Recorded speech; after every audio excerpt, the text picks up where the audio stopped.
welcome back to another episode of the Top 10 Smart Skills. The job is easy, the people are not.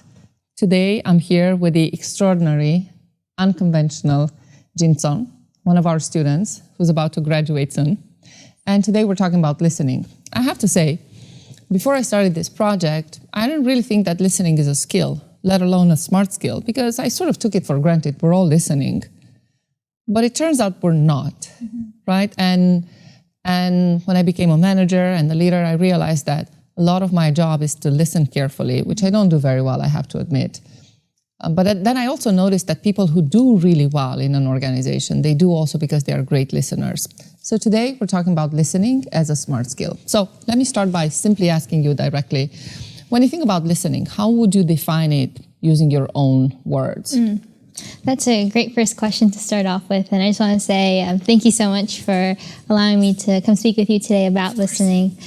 So I think the way that I would define it is that oftentimes people think listening is a passive skill and that it's more so stepping out and stepping back. But in reality, it's an active skill because, like you said, it requires full attention. It requires you to be present in the moment. And I think that's why, for me, listening is such an active skill, and that's how I define it as. Yeah, because I could actually be watching you while you're speaking, right, completely disengaged, not listening at all, but pretending that I'm listening. Right. Which I have to say I do it sometimes. And which can be a skill in itself sometimes as well. I think some politicians have excelled at that skill already. So, like I said, since I think that this is such an important management skill, let me ask you if you can think of an example from your current, past professional life where you thought that listening was a very important skill, that was a strategic skill for you. So for me personally, right now at Asia School of Business, I'm also the co-president of the ASB Student Association. And also prior to ASB, I had an incredible opportunity to serve in similar positions in college and in high school as well. And so you were 3 times president, high school, college, and MBA, which I didn't know about this. I didn't know about this. I think it's a position that I think when I was younger, I really sought for because I wanted to have that. I wanted to challenge myself and put myself more out there as someone who was a bit more reserved. But I think it's also very validating, right? For sure. And being able to get that vote of confidence from my peers. But I think as I get older, I realize it's something that maybe it was like my prior experience has just naturally placed me into this role. But I really view it as a gift. And I think one of the most important characteristics needed in a really good leader is a listening ability, and just not to just listen to just make people feel heard, but to listen so that you can understand why they're feeling the way they are and why they're saying those things. And I think for me, honing in on my listening skills is what actually has helped me become a better leader. And for example, here at ASB, one of the initiatives that we started was this thing called the Pulse Checks. And it's an opportunity for students and also staff and faculty to listen to one another to get a better sense of what's happening on our campus and not letting things just be in silos. So I think for me, that's one of the ways that I've been trying to exercise more of my listening skills. And I think through that, there's like levels of empathy and as well as understanding that can arise. So when I listen to you right now, and when I think of you as a recent co-president, that was almost naturally selected. So you might not want to be a president but probably naturally people, resonate with your leadership skill. But I think of you as somebody who has outstanding listening skills. And I've seen you as my student in class. I've seen you as my, if you want, as a colleague in the leadership of the school. How did you become so good at this? Like, what did it take for you to get where you are today? That's a great question. And I have really great questions, just so you know, people. I mean, I wrote them down because they are all great, but just so you know, every question is great. If the answer is even better. True. So what makes you such a great listener? So personally for me, I am also someone who identifies strongly as with my roots, and I'm Korean American. And although I was born in the US, both my parents and my grandparents' history goes back to Korea. And Interesting. A really big part of Korean culture is this social term called Nunchi. Say that again. Nunchi. Nunchi. Yes. Nunchi. And it literally translates to I measure. But the way that it is best translated into English, the closest thing to it would be something like empathy or social awareness. But in reality, what it is, it's when you enter a room, you're able to speed read what's happening, who's in the room, why people are feeling the way that they're feeling, and then you can kind of analyze what presence you bring into the room by entering that. One word encapsulates so much. Yes. Wow. Yes. And who taught you this word? Yes, so it was actually my grandmother, and my grandmother would always tell me growing up, you either have Nunchi or you don't. You're born with it or you're not. And it was something that my grandmother really pressed upon earlier on for me. And it was something that I didn't really fully understand what it meant until I got older, until I was placed into positions where I walked into a room and I knew that I wasn't I was the only one being represented, or that I walked into a room and I knew that I was different than everybody else. And there was actually an article, a New York Times article by Uni Hong, and she wrote an article called The Korean Secret Guide to Happiness. And she said that this key term, Nunchi, was the key. Wow. And that was something that really struck with me, because for the first time in my life, I was able to kind of read it and realize, yes, that is how I was able to understand what listening is and be able to use it to a degree. And the way that she defines it, it's almost a secret weapon for disadvantaged people in society. And I think I really resonate with that, especially being an Asian American woman and being in certain positions and being in certain rooms and realizing that I'm different. Yeah, or the only one. Right. So I love this concept, Nunchi. I feel like it's the title of a superhero movie, right? So I love the way you said it, that it's almost like a superpower. And now I'm so stimulated by this concept. I have to focus really closely to listening to what you're saying and not get distracted about this Nunchi. But is there a situation where the superpower, like listening or Nunchi, can become a disadvantage? For sure. In some ways, Nunchi and listening can be my kryptonite. And it's because at a young age, I was taught this concept of Nunchi, about being able to take a step back before I say anything, to really soak up what's happening. And I really think listening is a core part of that. But because of that, and because of my identity and being an Asian woman, people often mistake my listening skills or my Nunchi skills as being someone who is a bit reserved, or seeing that as a weakness of mine. But in reality, I see that as a strength, because I really do think that before we can really enter a room, or before we can really enter a conversation, it's our job to understand what's happening and our job to understand what's being said. That way, when we enter a conversation or a room, we can bring value into it and not just say something to just put ourselves out there. I can see that how somebody can mistake that, right? I remember reading your resume and you were a chief of staff, right? And I can see how being a great listener, it's a strategically important skill for a chief of staff whose job is to listen. Right? Listen carefully and then understand what the pieces are, what the processes, who are the people. But I think probably some of the misconceptions that we have and some of the biases that we have, and we talk about biases with Professor Yiren in one of the chapters of the book, but I can see how a bias like this can be mistaken by somebody who perceives listening as a weakness. But I go back to what you first said, which is, if listening is an active skill and not a passive skill, being a great listener actually is your superpower and not necessarily the kryptonite. Right. So you're a superhero. You practice Nunchi. Thank you. You have the superpower. How can others have the superpower? Is it generalizable? Do we have to have a grandmother who's born in Korea to teach us these things? Because, see, I never disagree with grandparents, ever. But I think I might not believe that this is something you're either born with or not. Yes. Can you learn it? Yes. And I would say I would agree with you. I think maybe at the time... Don't tell the grandmother, though. Right? My grandmother might have been saying that to make me feel a little special, help me bring myself out of my shell a bit. But I do think it's something that anyone can really pick up. It just takes a daily practice and really being able to humble yourself. And I think humility is also a smart skill as well. So it really does go hand in hand. Yeah. But I think it really requires someone to be okay with not necessarily putting your views out right in front. Really being okay to take a step back and to listen so that you know when is the right time to step in. Yeah. And I think that's really the key, is to being able to take yourself out of a situation, see what the context is, and then being able to step into it. And it really requires a daily practice of reminding yourself, because I think we as self-awareness, right? And especially because we as human beings, we're highly intelligent beings, and as a result, we all have our own opinions and thoughts. And I think for me, the really big things that I've learned and take away from people who are great leaders is really being able to listen first and then saying something that's valuable. I think you mentioned that, listening requires other smart skills. And I was actually thinking that I think a lot of people who are not very good listeners, they jump in a conversation because they want to be right, they want to be first, or they want to be validated, which is another one of my of the top 10 smart skills that we talk about in this book. And I noticed how, when I started thinking about this top 10 smart skills, how it's very hard to build one without the others. I think it's a symphony, right? You cannot have one without the other.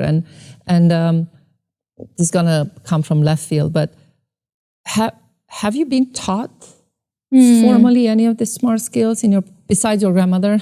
Right. Besides who believe that you were born with it anyway, right? And by the way, she was right. You are very special. But thank you. How can we teach the smart skills? Can we teach the smart skills? Because a lot of people say that smart skills, or otherwise known as soft skills, cannot be taught. And I think in terms of whether or not smart skills are teachable, I think for sure they are, right? We're doing it at Asia School of Business. You're doing it for us through action learning, and that's how we're able to apply it. And you're doing it for me too. Oh, I'm learning that every day. I'm learning how to be a better listener. Obviously, I'm not. No, I keep interrupting you. It's all good. But yeah, so I think something particularly about listening that it was really interesting for me in reflecting back on the skill is that we're actually taught to be listeners growing up in the school system. Yeah. When our teachers or professors are speaking, when they're teaching a course, we're told to listen. We can't speak. I think that's really interesting because there's this concept of listening that naturally occurs in the classroom setting, but that type of listening is almost quieting your mind and just paying attention to what's happening, which is part of the active part of listening. But then it's really listening so you can recite and retain information. Whereas I think listening, my definition of it, how we're being taught at Asia School of Business about listening, is really being able to listen to understand. And I think that's really the prime difference of how it's being taught at a younger stage versus how we use it and apply it at an older stage of life. When I was challenged by this idea that people cannot be taught smart skills, or like I said, previously known as soft skills, I was thinking, isn't that a contradiction in the sense that we cannot teach these skills, but we expect people to practice them? Right. And we expect to be interviewed about it and measured against it, right? Yeah. Because you go in a job interview, they don't ask you about what was your GPA in, I don't know, accounting, but they ask you, tell me about a situation at work where you had to manage a conflict. Right. If we don't teach about these things, then how do people know how to do it? And also, I think going in hand with that question is also the concept of teaching it, but also putting a name to that situation, putting a name to that concept. And I think that's what the smart skills do for students at Asia School of Business and do for me as well, is being able to recognize what exactly is emotional maturity and how do we identify it in people.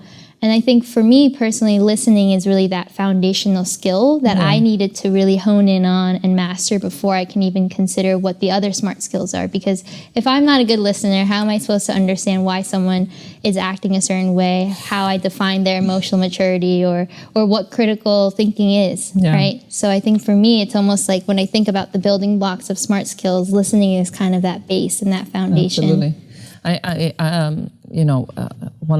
One of our co-authors also speaks about cognitive readiness. And I think in order to be cognitive ready, you also have to be a very, very good listener. In order to be a good validator, you have to be a good listener. In order to understand emotional maturity and develop your own emotional maturity, you have to listen to yourself and others. So they're all highly interrelated, intertwined.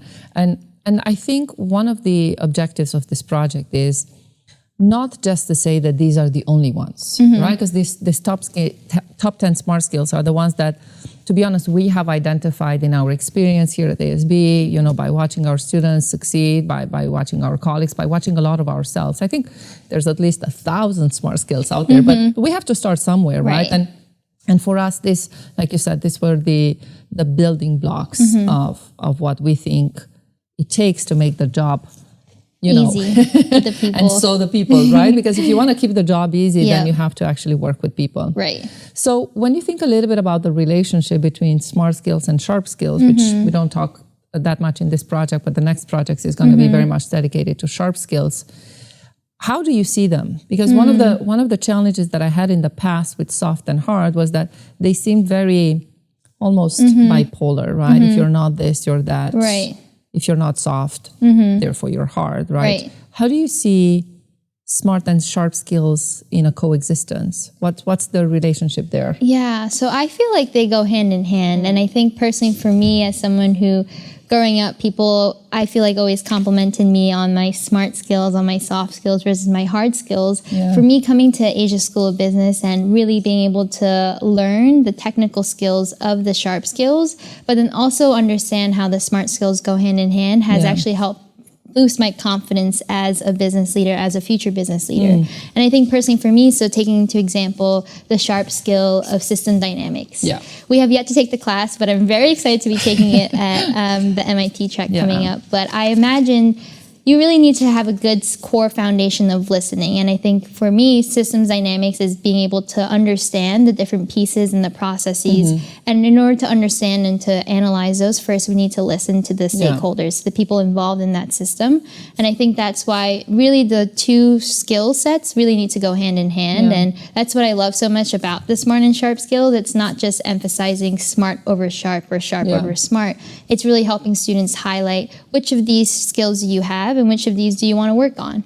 And right now in our action learning projects, we are really emphasizing the smart and sharp skill aspects of them. And it's been really great for me to be able to understand which of the smart skills I'm lacking in and how I can practice them on a daily basis. And I think just having that be kind of the core foundation of our studies here is really helpful in understanding how we can be a well-rounded person.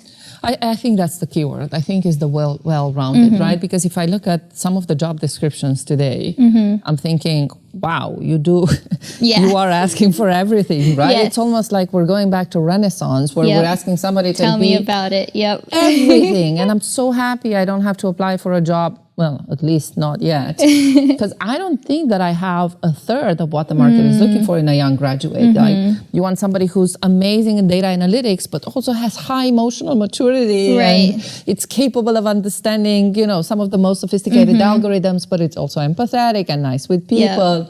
And I'm like, really? And Santa Claus too? You want that person to also bring you gifts? It's we're looking for this almost super being. But I think what we did in the past, which I'm hoping not to do anymore, is, like you said, this overemphasis of one or the other, right? And also I think trying to communicate the equal importance. Agreed. Right? Because for the longest time, we hired people for sharp skills, but we fired them for smart. Right. You never complain about somebody not being a really good, engineer, but you actually complain about them not being a very good colleague. Right? So you're a leader now. You've been a leader for all your life. What is your aspiration as a leader? What is your aspiration as a leader of this community, as a future leader of different communities? What are your aspirations thinking about smart skills ahead? I think in terms of smart skills, there's an aspect of learning about the smart skills, and I shared this earlier, in recognizing which of them I'm good at and which of them I'm not so great at. And I think that level of self-awareness in itself is like also a really big, important aspect of this program of smart and sharp skills. So I think my ultimate wish is for this campus to be able to kind of do a self-assessment of, like, as individuals, how are we putting ourselves on the map of smart and sharp skills. And specifically with smart skills, it's something that, like, requires, like you said, it really helps. It's a toolkit for helping you how to manage and interact with people. So I feel like it'd be awesome if not just students, but also staff and faculty kind of did an assessment of the smart skills, and then also just not as individuals, but as community. How are our offices doing on the map of this? How is the larger community doing with their smart skills? And we're able to celebrate and honor those who are doing well, but also just find a way to help people who might want more support, right? And I think being able to put that on the map and, Like, I think we already have a lot of swag and logo, and every single day I personally am reminded of the smart and sharp skills. But I think in order for it to really become like a daily practice, it's something that really takes a whole village and a whole community, not just as individuals. So, well, it took a village to write this book. Right, yes. So my hope is that, like I said, on one hand, I hope that we will treat them with more of an equal mindset, right? But my hope is also to make it a norm, that we talk about smart skills the same way we talk about sharp skills, right? That and you talk about assessment, and we just started a month ago to try to see if we can assess people on smart skills, which is still a very hard skill to develop, right? Assessment tools, and then allow people to develop their own skills, build on the skills that they feel that they lack probably the most. So in my case, I think emotional maturity is something that I struggle with a lot. But now that I have a word for it, right, and I can identify it, and somebody has the same word for it and give me feedback, it feels a lot more. Right. It feels a lot more productive, right? Right. It is like a common knowledge, a common base in which we can build on. Yeah. And when also we ask the students and the staff to reflect on smart skills, right? So at ASB, what we do is, on one hand, we teach them, right? So we teach session in emotional maturity, in validation, in cognitive readiness, in managing up, right? And all these skills. And then you can't just teach them. Right. Then you ask the students, go and practice them now. Yep. Right? How do you apply it? How do you apply it? And then what's next is missing is reflection. Yep. Because you can't really say, oh, well, I went today and I practiced emotional maturity. Good for me. Right? Yep. It takes it's a daily practice, a daily commitment to getting better at it. Yeah. And I think personally for me with like listening, there's a lot of things I've learned and then realized I've had to unlearn because maybe it's not the best way of listening in that context, or maybe that person doesn't like to be listened to in that way. So it's been a lot of learning and then unlearning, but only through reflection am I able to really come to that, right? So I totally agree with you. It's teaching, applying, and then reflecting. and then repeating. Yep. Yes. Rinse. Wait, what is that? Wash, rinse, Wash, rinse, repeat. Actually, the good thing about learning is that it never stops. Because the more you learn, the less you know. And this was our episode on listening, one of the top 10 smart skills that we are trying to develop here at Asia School of Business, because we believe that if you're a great listener, the job is easy, the people are easier. Today, the extraordinary Jin Sohn was with us. She is a master listener, and we are looking forward to the next chapter, and we're going to talk about more smart skills. Thank you very much. Thank you, Loredana.